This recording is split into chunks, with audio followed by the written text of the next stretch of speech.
So I'll share a number of models or ways of looking at cultural competence, but I want to give you these three important aspects of cultural competence, right? And so first of all, what we know is culture is, something that is designed by human beings to understand their world. So that is culture. So what is cultural competence?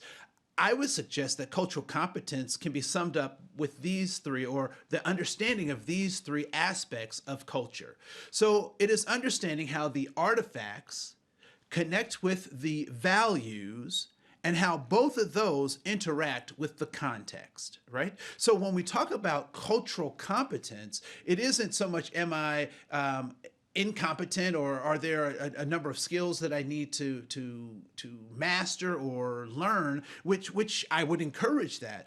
But at its primal, or at its basis, if we can understand or recognize what purpose that the artifacts of culture, those things we can see about a culture, how those relate to the values of a culture, because those artifacts are physical manifestations of the values, and then how does the context drive both the values and those artifacts. And so that becomes the most simple way to think about cultural competence. And so when I'm interacting with families, when I'm interacting with people, it is important for me to recognize what artifacts they're presenting to me, because that speaks to their values and the context that they come from.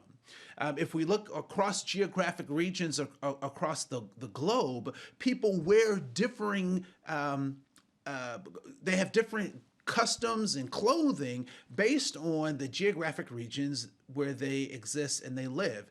And there is a meaning, there is a purpose behind how people wear their clothes, or what clothes they wear, the food that they eat, the music that they play. So all of these cultural aspects really come out of, or are driven by, the context. And so cultural competence is recognizing what is the context of this culture, and how do those artifacts and values relate to that context.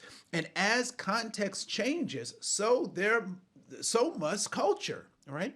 And so as culture changes, the artifacts and values often sometimes change. And so as people, as leaders, folks who are who have chosen to be helpers to others, we have to recognize that cultural competence comes from recognizing the relationship between the artifacts, the values, and the context.